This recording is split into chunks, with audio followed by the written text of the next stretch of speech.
ವಾಣಿ date 7/8/2026. ಪ್ರಾತಃ ಮುರಳಿ. ಓಂ ಶಾಂತಿ. ಬಾಪ್ ದಾದಾ ಮಧುಬನ ಮಧುರ ಮಕ್ಕಳೇ, ಇಲ್ಲಿಯವರೆಗೆ ಏನೆಲ್ಲವನ್ನು ಓದಿದ್ದೀರೋ ಅದನ್ನು ಮರೆತು ಒಬ್ಬ ತಂದೆಯನ್ನು ನೆನಪು ಮಾಡಿರಿ. ಪ್ರಶ್ನೆ: ಭಾರತದಲ್ಲಿ ಸತ್ಯಯುಗಿ ರಾಜ್ಯವನ್ನು, ಸ್ವರಾಜ್ಯವನ್ನು ಸ್ಥಾಪನೆ ಮಾಡಲು ಯಾವ ಬಲ ಬೇಕು? ಉತ್ತರ: ಪವಿತ್ರತೆಯ ಬಲ. ನೀವು ಸರ್ವಶಕ್ತಿವಂತ ತಂದೆಯೊಂದಿಗೆ ಬುದ್ಧಿಯೋಗವನ್ನಿಟ್ಟು ಪವಿತ್ರರಾಗುತ್ತೀರಿ. ಈ ಪವಿತ್ರತೆಯ ಬಲದಿಂದಲೇ ಸತ್ಯಯುಗಿ ಸ್ವರಾಜ್ಯವು ಸ್ಥಾಪನೆಯಾಗುತ್ತದೆ. ಇದರಲ್ಲಿ ಯುದ್ಧ ಮೊದಲಾದವುಗಳ ಮಾತಿಲ್ಲ. ಜ್ಞಾನ ಮತ್ತು ಯೋಗ ಬಲವು ಪಾವನ ಪ್ರಪಂಚದ ಮಾಲೀಕರನ್ನಾಗಿ ಮಾಡುತ್ತದೆ. ಈ ಬಲದಿಂದ ಏಕಮತದ ಸ್ಥಾಪನೆಯಾಗಿ ಬಿಡುತ್ತದೆ. ಗೀತೆ: ಕೊನೆಗೂ ಆ ದಿನ ಇಂದು ಬಂದಿತು. ಓಂ ಶಾಂತಿ. ಮಕ್ಕಳು, ಗೀತೆಯನ್ನು ಕೇಳಿದ್ರಿ. ಈ ಗೀತೆಯು ನಾವು ರಚಿಸಿರುವಂತಹ ಗೀತೆಯಲ್ಲ. ಹೇಗೆ ಅನ್ಯ ವೇದ ಶಾಸ್ತ್ರಗಳ ಸಾರವನ್ನು ತಿಳಿಸಲಾಗುತ್ತದೆಯೋ ಹಾಗೆ ಮನುಷ್ಯರು ಬರೆದಿರುವ ಈ ಹಾಡುಗಳ ಸಾರವನ್ನು ತಿಳಿಸುತ್ತೇವೆ. ಮಕ್ಕಳಿಗೆ ತಿಳಿದಿದೆ, ಅಂಬಿಗ ಅಥವಾ ಹೂದೋಟದ ಮಾಲೀಕ ಹಾಗೂ ಸದ್ಗತಿದಾತ ಒಬ್ಬರೇ ತಂದೆಯಾಗಿದ್ದಾರೆ. ಎಲ್ಲರೂ ಜೀವನ್ಮುಕ್ತಿಗಾಗಿಯೇ ಭಕ್ತಿ ಮಾಡುತ್ತಾರೆ. ಆದರೆ ಜೀವನ್ಮುಕ್ತಿ ಅಥವಾ ಸದ್ಗತಿದಾತನು ಒಬ್ಬ ಭಗವಂತನಾಗಿದ್ದಾರೆ. ಅದರ ಅರ್ಥವನ್ನು ಮಕ್ಕಳೇ ತಿಳಿದುಕೊಳ್ಳುತ್ತೀರಿ. ಮನುಷ್ಯರಿಗೆ ಅರ್ಥವಾಗುವುದಿಲ್ಲ. ಸದ್ಗತಿ ಅರ್ಥಾತ್ ದುಃಖದಿಂದ ಬಿಡಿಸಿ ಶಾಂತಿಯ ಪ್ರಾಪ್ತಿ ಮಾಡಿಸುತ್ತಾರೆ. ಭಾರತವಾಸಿ ಮಕ್ಕಳಿಗೆ ತಿಳಿದಿದೆ, ಈ ಲಕ್ಷ್ಮೀ ನಾರಾಯಣರ ರಾಜ್ಯವಿದ್ದಾಗ ಇಲ್ಲಿ ಸುಖ, ಶಾಂತಿ, ಪವಿತ್ರತೆ ಇತ್ತು. ರಾಧೆ ಕೃಷ್ಣನ ರಾಜ್ಯವೆಂದು ಹೇಳುವುದಿಲ್ಲ. ವಾಸ್ತವದಲ್ಲಿ ಮಾತೆಯರ ಜೊತೆಗಾಗ್ತಿ ರಾಧೆಯಾಗಿದ್ದಾಳೆ. ರಾಧೆಯನ್ನು ಹೆಚ್ಚು ಪ್ರೀತಿ ಮಾಡಬೇಕು. ಆದರೆ ಮಾತೆಯರು ಕೃಷ್ಣನನ್ನೇ ಹೆಚ್ಚು ಪ್ರೀತಿ ಮಾಡುತ್ತಾರೆ. ಉಯ್ಯಾಲೆಯಲ್ಲಿ ತೂಗುತ್ತಾರೆ. ಕೃಷ್ಣ ಜನ್ಮಾಷ್ಟಮಿಯನ್ನು ಆಚರಿಸುತ್ತಾರೆ. ರಾಧೆಯ ಜಯಂತಿಯನ್ನು ಆಚರಿಸುವುದಿಲ್ಲ. ವಾಸ್ತವದಲ್ಲಿ ಇಬ್ಬರ ಜಯಂತಿಯನ್ನು ಆಚರಿಸಬೇಕು. ಆದರೆ ಮನುಷ್ಯರಿಗೆ ತಿಳುವಳಿಕೆ ಇಲ್ಲ. ಅವರ ಜೀವನ ಕಥೆಯನ್ನು ಯಾರೂ ತಿಳಿದುಕೊಂಡಿಲ್ಲ. ತಂದೆಯು ಬಂದು ತನ್ನ ಮತ್ತು ಎಲ್ಲರ ಜೀವನ ಚರಿತ್ರೆಯನ್ನು ತಿಳಿಸುತ್ತಾರೆ. ಮನುಷ್ಯರು ಶಿವ ಪರಮಾತ್ಮಾಯ ನಮಃ ಎಂದು ಹೇಳುತ್ತಾರೆ. ಆದರೆ ಅವರ ಜೀವನ ಕಥೆಯನ್ನು ತಿಳಿದುಕೊಂಡಿಲ್ಲ. ಮನುಷ್ಯರ ಜೀವನ ಕಥೆಗೆ ಇತಿಹಾಸ, ಭೂಗೋಳವೆಂದು ಹೇಳಲಾಗುತ್ತದೆ. ಹೇಗೆ ಎಷ್ಟು ಪ್ರಾಂತ್ಯಗಳಲ್ಲಿ ಯಾರ್ಯಾರು ರಾಜ್ಯ ಮಾಡುತ್ತಿದ್ದರು, ಎಷ್ಟು ಭೂಮಿಯ ಮೇಲೆ ರಾಜ್ಯ ಮಾಡುತ್ತಿದ್ದರು ಎಂದು ಪ್ರಪಂಚದ ಇತಿಹಾಸ, ಭೂಗೋಳವನ್ನು ತಿಳಿಸಲಾಗುತ್ತದೆ ಅಲ್ಲವೇ?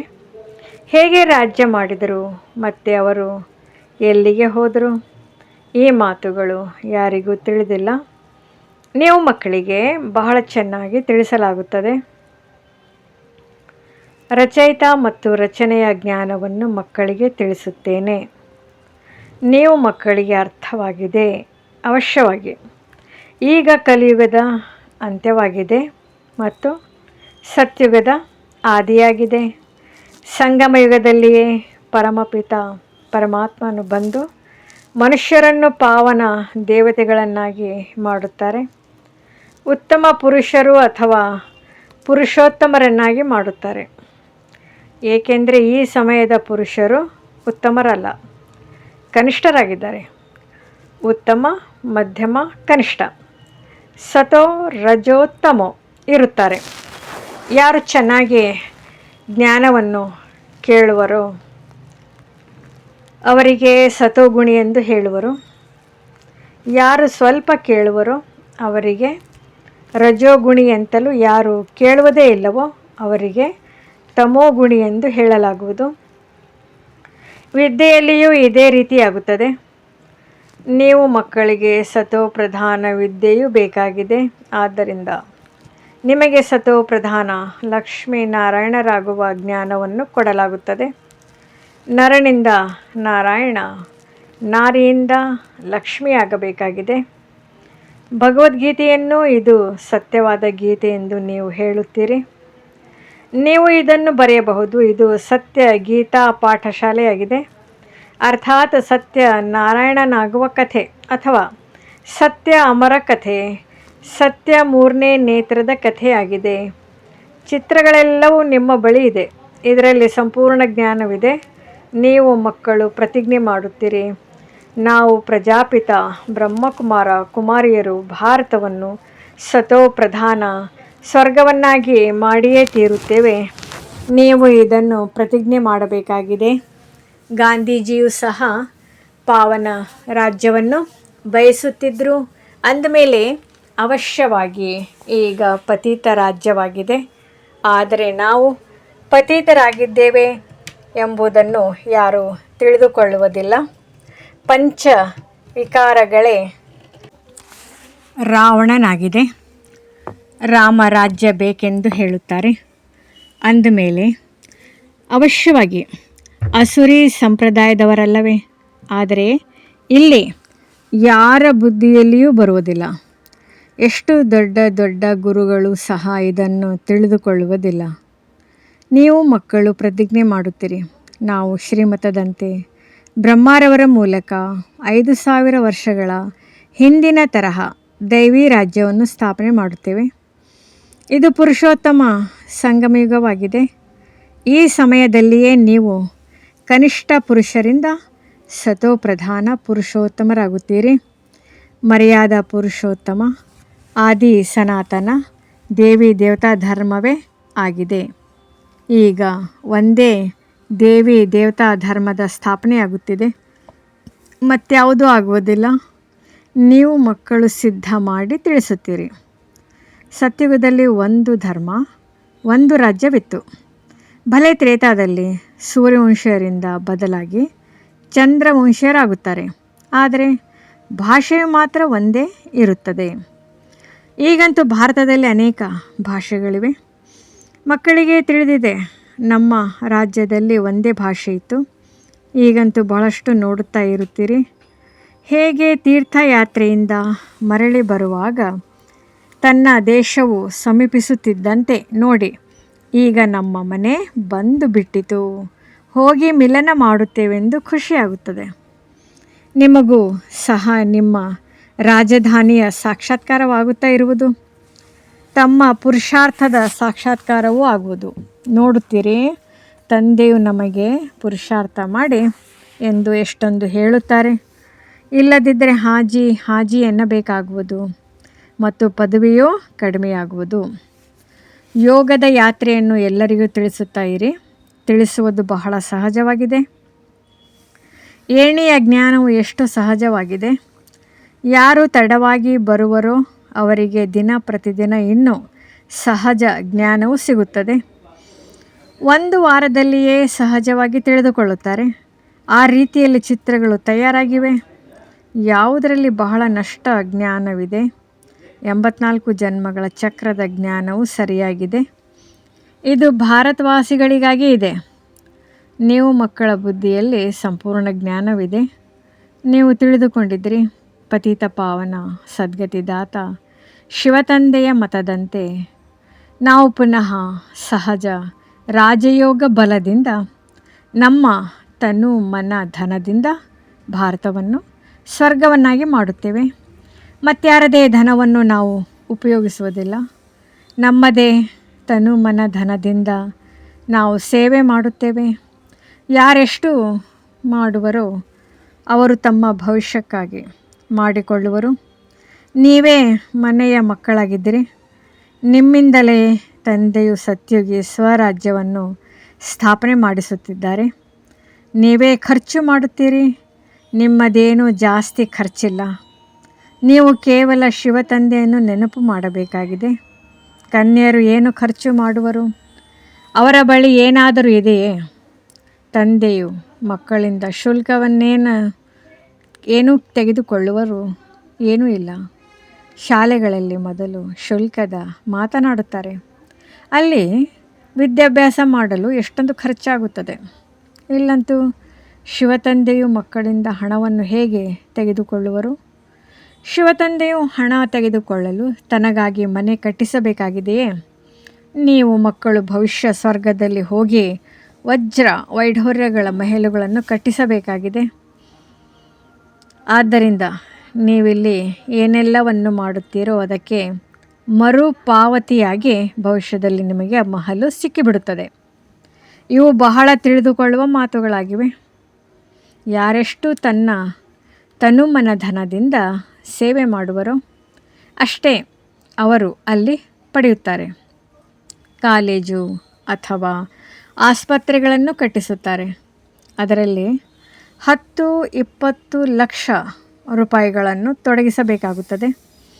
ಇಲ್ಲಂತೂ ಅಷ್ಟೊಂದು ಖರ್ಚಿಲ್ಲ. ಚಿಕ್ಕ ಮನೆಯಲ್ಲಿಯೇ ಆತ್ಮಿಕ ಆಸ್ಪತ್ರೆ ಕಮ್ ಯೂನಿವರ್ಸಿಟಿಯನ್ನು ತೆರೆಯುತ್ತೀರಿ. ಪಾಂಡವರು ಪತಿಯು ಯಾರಾಗಿದ್ದಾರೆ? ಅದರಲ್ಲಿ ಕೃಷ್ಣನ ಹೆಸರನ್ನು ಬರೆದು ಬಿಟ್ಟಿದ್ದಾರೆ. ವಾಸ್ತವದಲ್ಲಿ ನಿರಾಕಾರ ಭಗವಂತನಾಗಿದ್ದಾರೆ.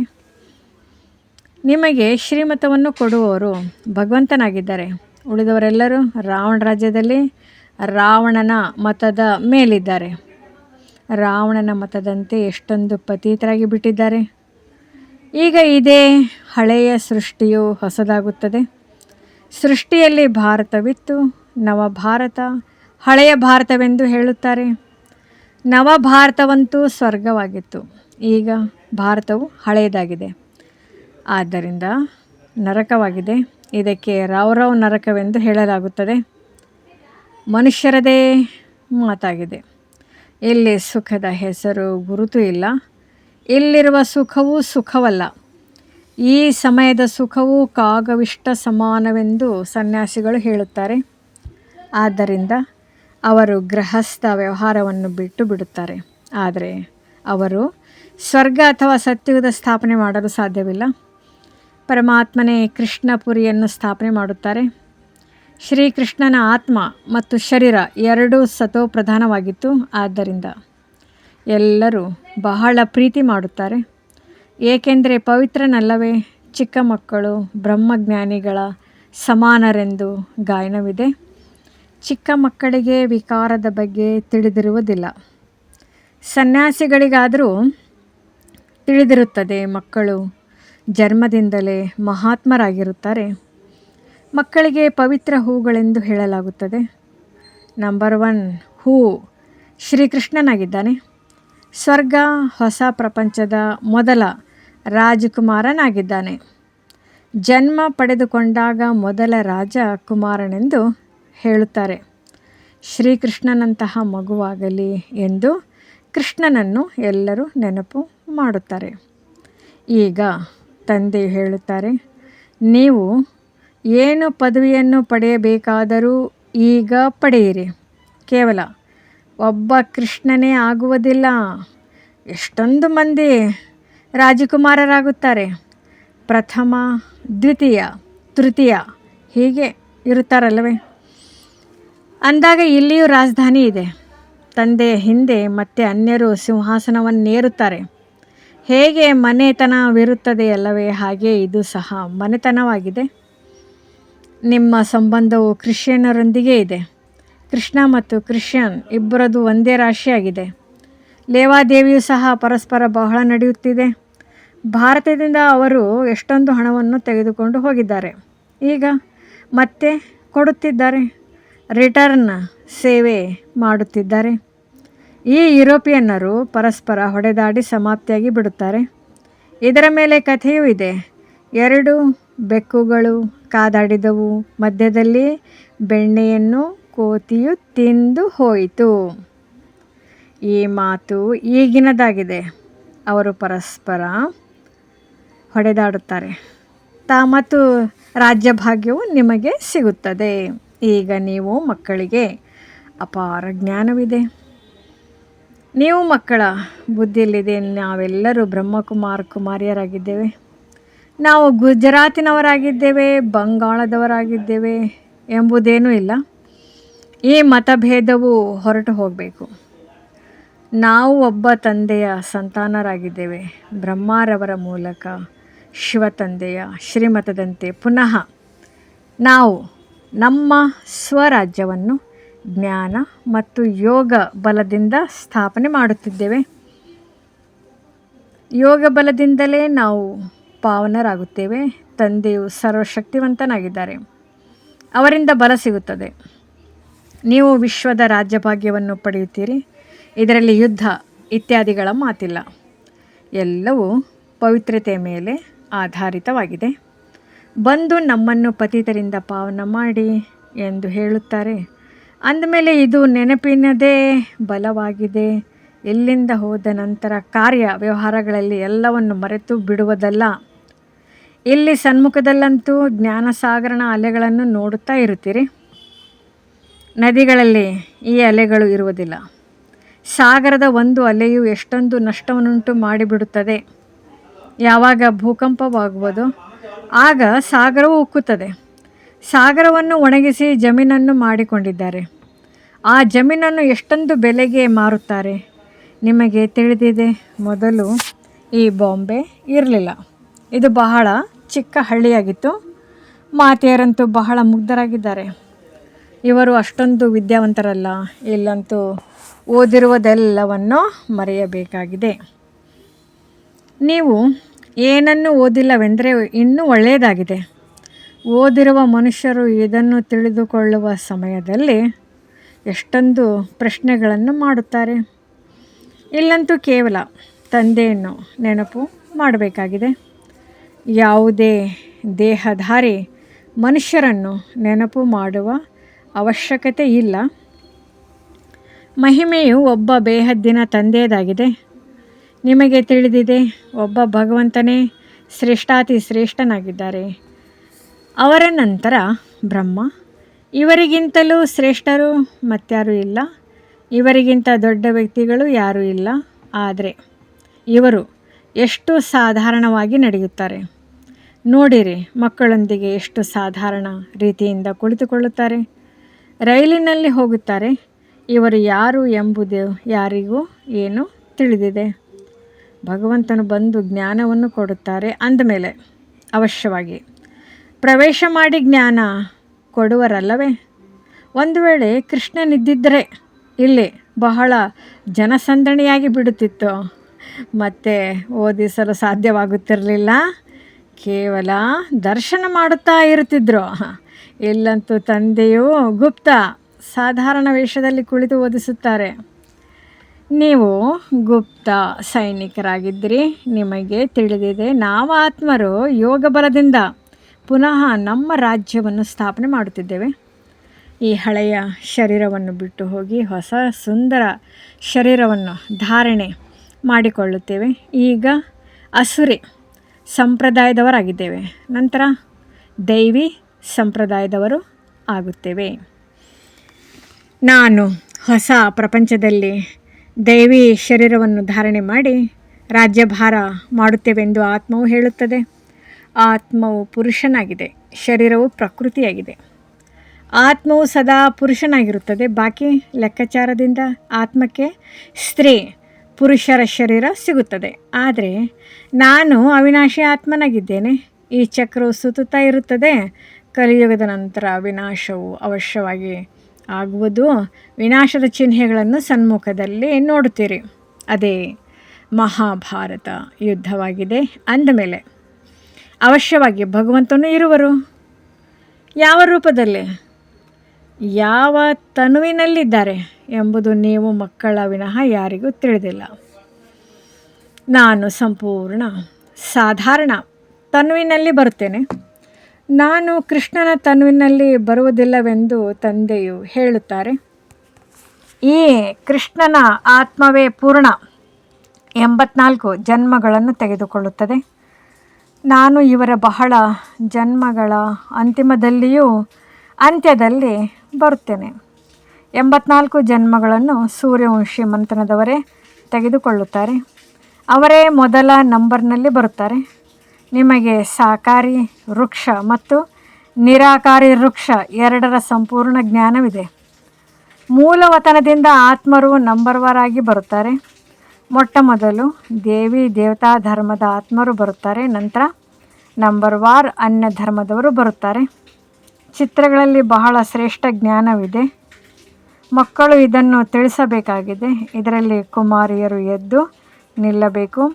ಯಾರಾದರೂ ಕನ್ಯರು ಇಂತಿಂತಹ ಮಾತುಗಳನ್ನು ತಿಳಿಸಿದರೆ ಚಮತ್ಕಾರವಾಗುವುದಲ್ಲವೇ? ಹೆಸರು ಪ್ರಸಿದ್ಧವಾಗುವುದು. ಲೌಕಿಕ ಅಲೌಕಿಕ ಹೆಸರನ್ನು ಪ್ರಸಿದ್ಧಗೊಳಿಸುವಿರಿ. ಒಳ್ಳೆಯದು. ಮಧುರಾತಿ ಮಧುರ ಅಗಲಿ ಹೋಗಿ ಮರಳಿ ಸಿಕ್ಕಿರುವ ಮಕ್ಕಳ ಪ್ರತಿ ಮಾತಾ ಪಿತಾ ಬಾಪ್ ದಾದಾರವರ ನೆನಪು, ಪ್ರೀತಿ ಹಾಗೂ ಸುಪ್ರಭಾತ. ಆತ್ಮಿಕ ಮಕ್ಕಳಿಗೆ ಆತ್ಮಿಕ ತಂದೆಯ ನಮಸ್ತೆ. ಧಾರಣೆಗಾಗಿ ಮುಖ್ಯ ಸಾರ. ಮೊದಲನೇದು, ಸಂಗಮಯುಗದಲ್ಲಿ ಶ್ರೇಷ್ಠ ಕರ್ಮ ಮಾಡಿ ಪುರುಷೋತ್ತಮರಾಗಬೇಕಾಗಿದೆ. ಕನಿಷ್ಠರಾಗುವಂತಹ ಯಾವುದೇ ಕರ್ಮ ಮಾಡಬಾರದು. ಎರಡನೇ ಪಾಯಿಂಟ್,